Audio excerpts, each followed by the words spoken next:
What's up mga titos and titas? Welcome to Crypto Life Pilipinas Nagoya Edition. Ayan, nandito pa rin tayo sa Nagoya ha, mga titos and titas. Magbabalik tayo ng live. Huwag kayong mag-alala, within this week makakapag-live stream na ulit tayo ha. For the meantime, ma-update ko kayo. Recorded po ito. Nagre-record tayo alas 9 ng umaga dito sa Japan. Alas 8 dyan sa atin. Kaya ganito pa itsura ng chart ni Bitoy, ha? Well, marami tayong pag-uusapan today. Kasama na yung mga na-liquidate dahil biglang pump up si Bitcoin. Nasa 71,000. Umabot pa tayo ng 72,000 level kahapon. May balita rin tayo tungkol sa China na mukhang may binabalak na ayaw magpahuli. At yung BlackRock at Fidelity ETF, ha? Mukhang sila pa rin. Tuloy-tuloy pa rin ang pagbubudega nila BlackRock ng Bitcoin. Kasama na rin dyan, sisilipin natin yung trade natin sa gold kahapon na maaga pa lang, nakagarahe na. Ang dami na namang nakasabay, kaya congratulations sa mga nakasabay. Kaya ito na, let's go, click the like, click the share, click the subscribe button kung naligaw lang po kayo dito sa ating tambayan. Ako po si Tito G, ang paboritong tito dito sa tambayan. Yung mga nanonood kayo ng preview, yan, pwede kayo mag-chat dyan, ha? At syempre, pwede nyo ring i-share itong ating video para mas dumami pa ang mga tambay. Alright. Unahin na natin yung chart. Okay. Sige. Diretso na natin para maiba naman dahil nandito na rin ang yung chart. Okay po.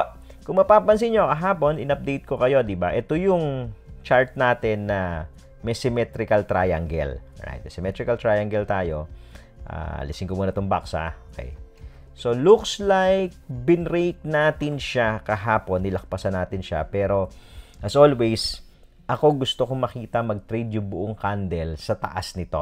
Okay, sa taas nito, sa breakout point. Oh, buong kandila. Ito po kasi kahapon may body pa na tumama, na naiwan dun sa loob. Right? So, ngayon, binilagyan na rin natin ng target yan. Kung sakasakaling magbe-break to the upside, matutuloy ang breakout point, most likely, ang measured move target is this.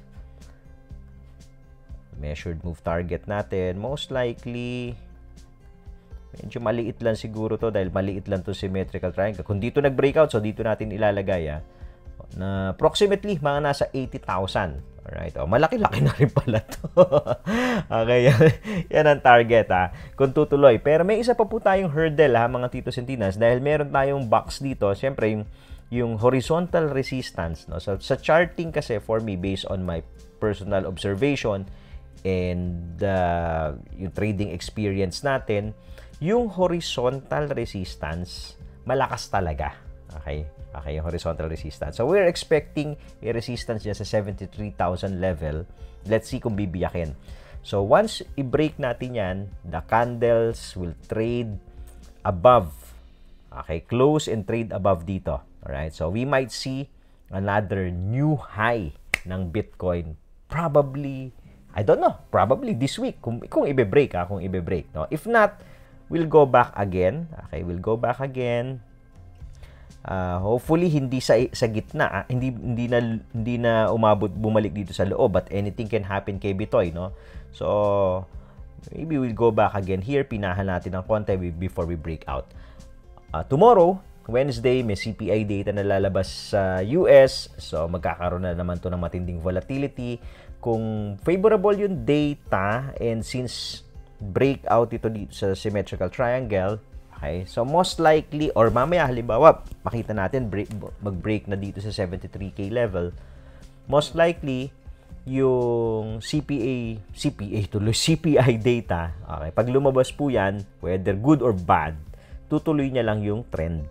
Okay, pwedeng ituloy niya lang tong trend na to ni Bitoy. Anyways, sa gold kasi nakita na natin, ha, na nag-record na ng patuloy-tuloy yung new high ng gold, Alright? So, si Bitoy, medyo na-stuck tayo. Ang last high natin, na record natin, was last March 14 pa, So, medyo na-delayed na tayo ng 3 weeks. Okay? Si gold, halos tuloy-tuloy yung akyat. So, alam niyo naman, digital gold, kino-consider na digital gold ang Bitcoin. So, I will not be surprised kung humabol si Bitoy at mag-record ng new high this week. Alright? So, tignan natin. So, I hope nung bumagsak po dito no? Hindi kayo na shake out. That's one. Number two, nakapagdagdag kayo kahit papano dun sa inyong mga bodega. Idagdag ko na rin yung Ethereum. Okay? Meron tayo nakikita kasi na theory sa Ethereum dahil nung sinisipat-sipat ko tong si Ethereum, ito yung chart natin. Dito ko nakukunin Okay.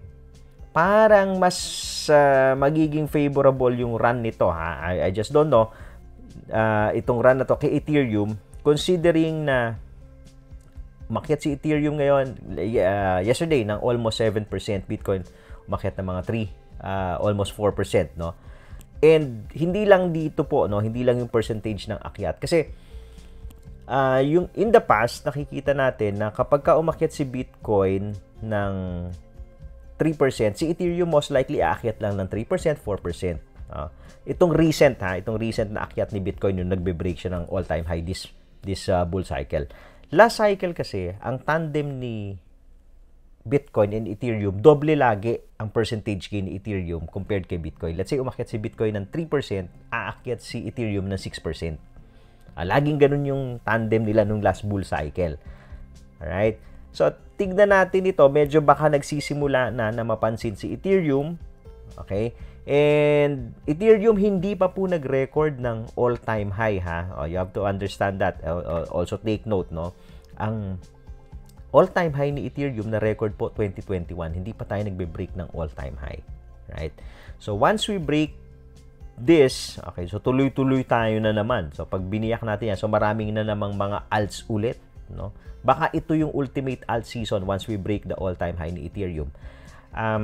Silipin natin BTC dominance. Ito pa isa, no? Kaya medyo yung Ethereum, yung basa ko sa Ethereum, medyo mas bullish siya this time kasi kung titingnan niyo po yung BTC dominance, nasa baba pa rin Okay, although umaakyat si Bitcoin, pero hindi bumabanat si BTC dominance, okay? Medyo cap yung pag-akyat niya. Alright? Tapos kung titignan nyo din po, doon sa parallel channel na ginawa natin, nandun siya sa lower portion ng parallel channel. Although, we might see a breakout din ng Bitcoin dominance. Etong 55.14 level. Tignan natin kung pupuruhan. Kung ma-breakout to, rally na naman si Bitcoin. Mangunguna na naman si Bitcoin. Pero kung mag-consolidate to, dito sa area na to, let's say mag-conso dyan sa loob, no? Ito po. Dribble lang muna dyan si Bitcoin dominance kasi maiipit to. Parang mga May pa bago niya matapos yan, no? Diba? So, pwede mag-rally. Manguna si Ethereum at yung mga alts. Alright? Isa pang factor, yung USD total 2. Ito po,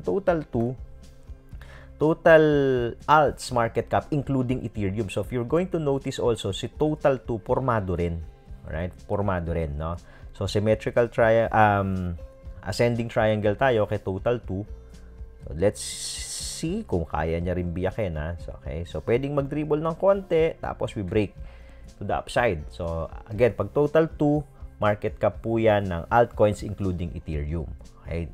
That's another case, no? Kaya medyo bullish tayo sa Ethereum. Aside, syempre, dun sa ETF, no, na balita. And yung look at the USDT dominance, no? Yung USDT dominance naman para doon sa mga newbie, ito po yung measure ng USDT. Okay, yung chart po ito ng USDT. Ibig sabihin kapag pataas po ito, USDT ang hawak ng mga traders. Pag pataas, pag pababa po, they are holding altcoins. So kung makikita natin, ito exciting dito. So it's either we see yung break, okay, nitong nalagay ko sa weekly USDT dominance, tingnan nyo po, no? Yung break dito sa 3.77%, medyo mabilis yung tulo niyan. So, baka dito tayo makakita ng rally sa mga altcoins.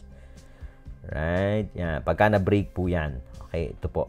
So, pag nagsabay-sabay, Ethereum, bumasag, Total 2, bumasag, USDT dominance, bumasag lahat yan. So, rally ng mga alts. Alt season tayo. Tapos, yung Bitcoin dominance, steady. Alright? So, itong tatlo na yan, so bantayan nyo po, Ethereum chart, Total 2 chart, and USDT.D, USDT dominance chart.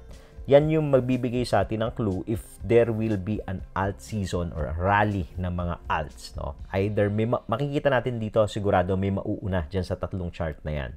So, antayin natin yung mga breakout na yan. Alright?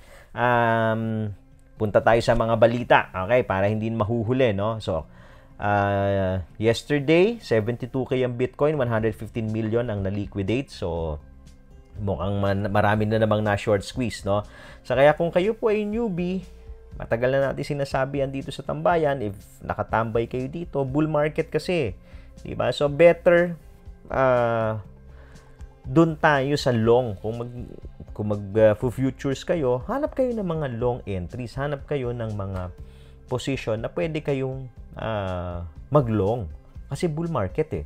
Diba? And, of course, napaka-importante po na alam niyo yung tamang combination ng leverage and margin. Right? Okay, tapos na po itong sale natin. Wala na discount yung ating GTF webinar no? So, pero ito po yung sinasabi natin sa inyo, no? Kasi madadali kayo dito if you don't know how to do leverage trading ng tama. Okay? So, ito po yun, ano? Kailangan may mindset, may risk management, yung cross versus isolated, combination ng position size and leverage. Napaka-importante po yan. Kasi kahit na bullish ka, nakalong ka, kita nyo yung drop ni Bitcoin, di ba? From 72K, bumaba ng 67, 65K, pwede ka ma-liquidate kung mali yung combination mo, yung position size mo kung mali. And then, na-liquidate ka, bumalik na ulit sa 70K. Magugulat ka, magsi-72. Ibig sabihin, dapat gaining ka. Tama yung basa mo, tama yung bias mo. It's just that, mali yung combination mo or yung position sizing mo. Alright? So, you have to understand na yung ginagawa nyo po kung nagle-leverage trading kayo is really high risk. Okay? So, kailangan alam nyo yan. Sayang po ang pera. No? So, check out yung website natin, titovlogs.tv. Alright? Meron kayong recorded webinar po ito. So, anytime pwede nyong i-access within 45 days. Okay? So, pwede nyong i-access po yan. So, marami kayong mapupulot dito sa website natin. titovlogs.tv po yan. So, tapos na yung sale natin. So, medyo full price na yung babayaran natin. Pero kung gusto nyo ng discounted, okay, kunin nyo po yung mga bundles. Kasi, ito po, for example, yung deep dive, 4 na courses na to eh. 4 na courses na yan for 4,500 only. So, mga nasa 1,000 plus lang. 40% discount, okay, yung mga courses po dito sa bundles, okay, compared kung kukunin mo individually. So, i-bundle nyo na po para ma-avail nyo yung 40% na discount. So, instead of 9,000, ang babayaran nyo na lang po is 4,500. So, yan. Check out www.titovlogs.tv. Okay, next balita tayo.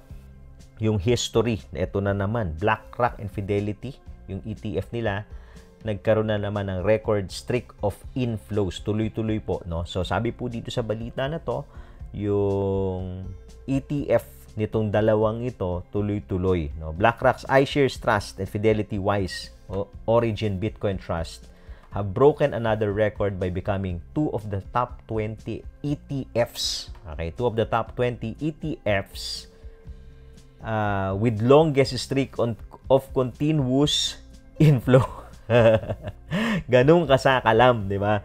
Dire-diretso yung pag-akyat, di ba? Yung pag-accumulate, doon mo makikita how bullish itong mga institutions na to dito sa Bitcoin, ano? Kasi tuloy-tuloy yung accumulation nila, no, mga titos and tinas. So, longest winning streak at may yung eto, tignan nyo na, ha? Okay, yung analyst ng TradFi. Okay, TradFi po ito na analyst, ha? Nagsasabi, basahin natin, ha? Analysts believe the record-breaking performance of BlackRock and Fidelity Spot Bitcoin ETF stem from several factors, including, eto po, no? Sabi po ng isang institutional analyst. Isa sa mga factor na nag-drive po dyan is yung growing institutional interest in crypto.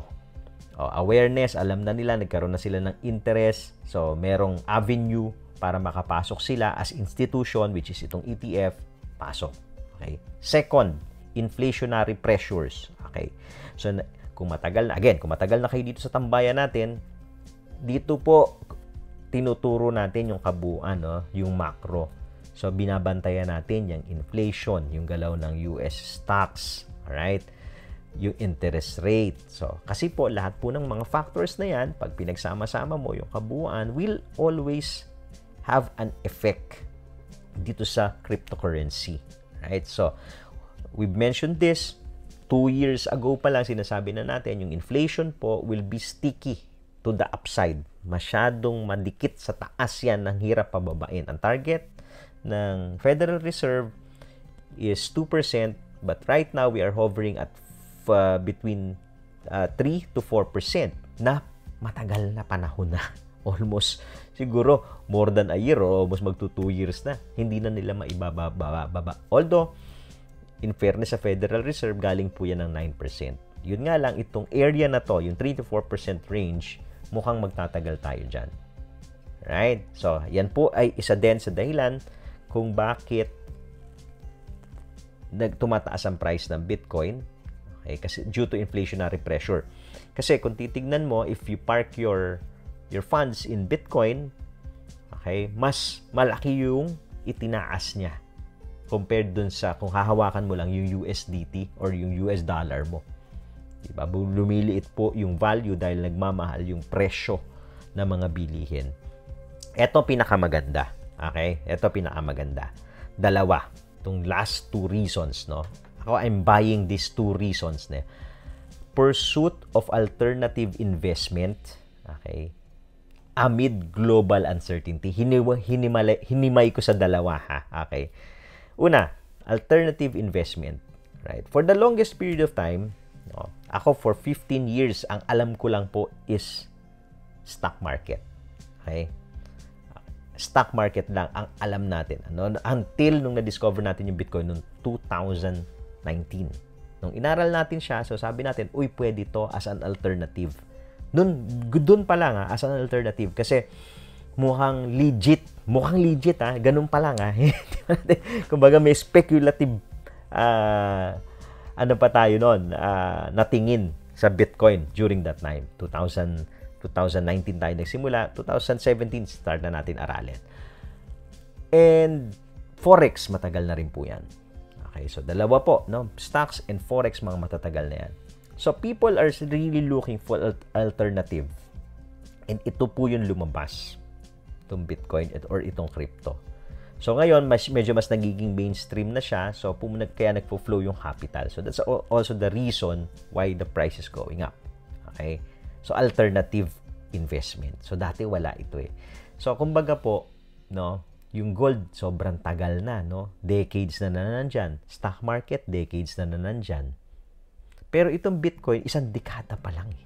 So, bagong-bago pa. Itong crypto, bagong-bago pa.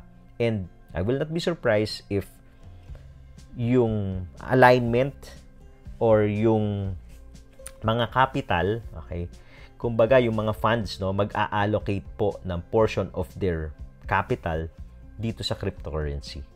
Probably in the next 5 to 10 years, makikita natin yung flow dyan sa crypto. Right? So, and then from an alternative investment, pwede na maging mainstream yan. Okay?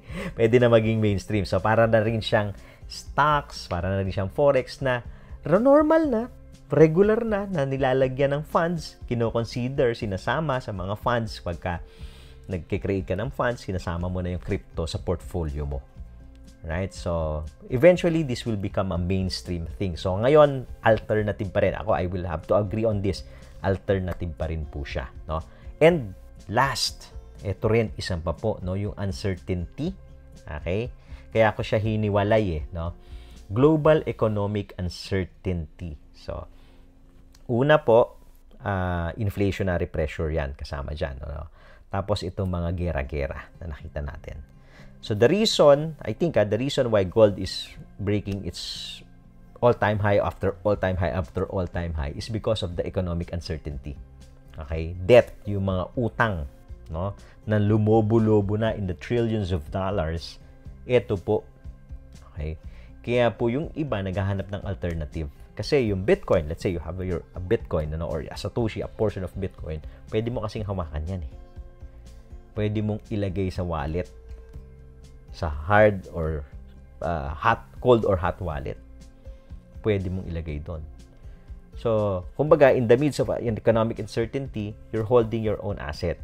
Okay, ganun po yun nila tinitignan. So, parang nagiging digital gold na nga po itong Bitcoin dahil nako-consider siya as a store of value. Because, so every time po na nagkakaroon ng economic uncertainty, yung store of value narrative, nagpo-flow yung capital doon. Okay? Look at gold. Look at gold. No? Pagka maganda yung takbo na ulit ng ekonomiya, kita mo yung gold, flat na yan. Okay? Yung galaw niyan, sobrang bagal na ulit. No? Pero makikita mo that ngayon, yun na yung gold, nag-break ng all-time high. There's really something brewing in the global economy.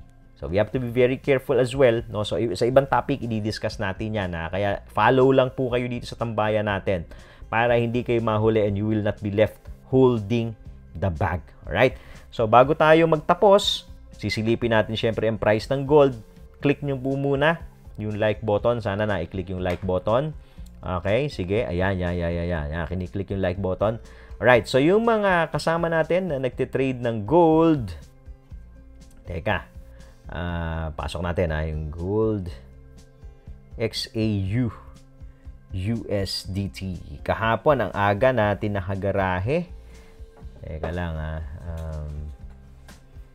alright. So, share ko lang po itong analysis natin for today dito sa gold. Ito na po yung chart niya. This is the 1 hour chart ng gold. We are looking at ito sniper zone, yung 2,320. Just in case bumaba dito sa daily pivot. Ngayon maaga pa, 820 pa lang dyan sa inyo Okay, 920 dito. Wala pa masyadong galaw. So, usually 9 to 930 pag open ng China, gumagalaw to. So, we're looking at this 2,320 or a little above the daily pivot. Okay, medyo malayo kasi to 10 blocks na to. So, pwede ko to iangat ng konti. Let's see. Depende yan doon sa tulo, no? Yan po yung posibleng sniper zone. Kung saan, pagka mabilis yung bagsak dyan, may mga sniper na nakaabang dyan para ready, sumalok, at magbenta din agad-agad. Alright? So, yesterday, what we did, share lang natin Open natin yung Discord Kaya maaga tayo nakatapos. So, kung kayo po ay nakafollow. By the way para makapasok kayo sa Discord natin, all you need to have, yung public Discord natin, kailangan lang magkaroon po kayo ng TPI access. Alright? Pag may TPI access na kayo, makikita nyo na yung mga public servers natin. Alright? So, ito po. Dami na naman tumiba-tiba kahapon, So, remember, yesterday, ang haba na nitong chat. Ito tayo. Alright. So, okay. So, kahapon po, ito yung chart natin, Ito muna range natin for today, still bullish. Follow TPI cloud lang sa 5 and 15 minutes. Sniper zone, baka below pivot ulit. So, ito pa, bukas natin itong chart, Alright. Kita nyo ba? Looks like, kita nyo naman. Alright. Yun po. Yung 2303 na sniper zone. No? So, kung makikita niyo yan yung chart natin kahapon. So, balikan natin yan. 2303 kahapon. April 8. April 8. Mga alas 9 lang. Alas 8 lang yan. Ito po. Yan. 230. Kaya natin 2303. Alright. 2303. Okay. Ito pong area na to. Okay. Ito po yan. Yung candle na to. Itong candle po na to. Sino nakita natin? Oops. Yan. Ito. Alas 8. Alas 9 na candle po. Nung inanalyze natin, kung titignan ninyo, ito pa lang siya. Okay. Ito pa lang po siya sa 15 minute. 15 minute kasi ito Kita natin Alright. Balikan natin to. Lagyan natin ng marking para mabilis natin makita. Oops. Hindi yan. Bilugan ko na lang. Bilugan na lang ni Tito G. Para mas mabilis lang natin makita pag binaba natin. Kasi ito pa lang po yung candle niyan O somewhere here pa lang. So, ayan. Bilugan natin. Baba natin sa 15. Yun. Yan pa lang po, no? I think, if I'm not mistaken, if you're going to compare it, nandun pa siya above pivot. From the two low, 1, 2, 3, 4. From the long green candle, may dalawa. So, analyze natin. Long green candle, may dalawa. Ito pa lang po. Nandito pa lang po yan, yung price, no? Okay? Tapos, sabi nga natin, may sniper zone sa 2303. Ayun po, bumaba doon. So, pagbaba dyan, tignan nyo po, no? So, that's your first, no? Na inaantay. Okay? Yung support. Okay? Yung sniper zone. Yan na po yung first trigger mo na, ops, mukhang tatalbog na to. Alright? Pangalawa po, para dun sa mga nag-i-scalping, ha? Nakita nyo yung mga series of doji candles, no? Kikita mo may mga needle candles na. Ito, needle candle na to. So, yan yung pangalawa. If yung risk appetite mo medyo atapang-atao, ito pwede ka nang pumasok dito. Kasi nasa support level, series of doji candle, ito doji na green na to, pwede ka nang pumasok dyan. Okay? Pwede ka nang pumasok dyan. And ako, personally, dyan tayo pumasok sa area na yan. Alright? Kung medyo conservative ka naman, pwede mong antayin tunlong. Okay? Pwede ka rin bumaba sa 5 minute. Right? Pwede ka rin bumaba sa 5 minute. Yan po. No? Para mas hindi ka... Para mas maaga. Kumbaga, hindi mas maaga. Para hindi late. Yung pasok mo, pwede kang bumaba sa 5 minutes. So, for example, ito po, no? Nakakita na tayo. Pangatlong confluence, yung triangle. Okay? Kita mo yan, may triangle. Pasok. Yan na yung signs na, andyan na, sniper entry na yan. Pasok. Alright? Tapos, TP ka agad. Ito, somewhere here, nag-TP na ako 2, 3 something dito nga lang yata ako nag-TP. 2, 3, 1, 4. Dito lang ako nag-TP. Yan, somewhere here. Yan, ganyan lang po tayo mag-trade. Hindi ko na sinakyan hanggang dulo. And look what happened, no? Ito po yun. After, we posted this, 8:45, 10:22. Yan na, habang nasa biyahe tayo. Okay. 2309 lang pala. 2309, lumabas na tayo. Yan, 2309, 2308. Okay. Ganun kabilis lang. We got $88 and $85. Dalawang account po yung tinitrade natin. Isang MT4 and isang MT5. Tapos tuloy na. Diba? Tuloy na yung biyahe natin. Tuloy na yung pasyal natin.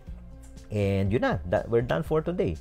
For the day. Diba? Naka-sniper entry na tayo. So, yan pong technique na yan, kailangan mo lang dyan, syempre, ng sistema. Right? Para magawa mo siya. Which is yung ating TPI system na ginagamit. Kasi nandun yung mga confirmations. Katulad po nito, no? Sabi natin kanina, yan, no? Yung triangle na yan, lumabas yan. Nasa support area. Eto, do-drawing nyo na po yan. Okay? Nasa mga courses natin yan. Nasa practical charting, paano mag-drawing. Diba? Ng support and resistance. Kung nahihirapan kayo, just get the TPI system and join our Discord. Nandyan po yan. Everyday may guide tayo. Katulad ngayon, may bago na naman tayong guide. And tingnan nyo po yung mga nakasabay. Ito si Captain Jack. $47.13, di ba? Marami nakakasabay sa trades natin dito sa loob ng Discord pag nagpo-post tayo. But most importantly, mga titos and titas, if you want to be an active trader, alright, kailangan nyo po magkaroon ng sistema. Pangalawa, i-test nyo po yung sistema nyo using demo account. Wag po kayo magte-test na gamit ay live account agad. Okay? So, marami pong nasusunog kasi live account ang gusto. No? So, kailangan demo muna. Pagka profitable na kayo dun sa demo, tsaka kayo mag-live, hindi naman po maaalis yung market. Kailangan lang makikita nyo, makabisado nyo kung paano siya ginagawa ng tama. Alright? So, yan po. No? So, for today, we're just waiting ulit kung mabibigyan tayo ng sniper entry. So, usually, yung oras na binabantayan natin, it's between 9 o'clock to 10 o'clock. Yan yung open ng China. And then, sa hapon, mga alas 3 to 4, minsan 3 to 5. Yan naman yung opening ng Europe. And then, sa US naman, ngayon, 8:30 yung opening. But normally, hindi na ako maabot ng trade sa US. No? Pag, katulad yan, sa China pa lang, solve na tayo. Hindi tayo nagte-trade. Silip sa chart, pero we don't trade na pagka nakakuha na tayo sa market kasi baka mabawi pa diba? So, usually, ang trades ni Tito G sa gold hanggang Europe. Okay? Hanggang mga 3 o'clock, 5 o'clock. Kung kota na, tapos na. Okay? Minsan, naiipit din po, ha? Okay? Hindi po perfect. Walang perfect na trader na hindi naiipit. No? So, naiipit din. So, may times na pag naipit si Tito G sa umaga, sa US market tayo, nagre-rescue trade. O kaya sa European market, nagre-rescue trade tayo. Alright, so kung gusto pa ng mga ibang mga Tito tips, Tito moves, no, click the like, click the share, click the subscribe button. Maraming salamat po mga titos and titas. Magkita-kita ulit tayo hanggang sa susunod. Bye!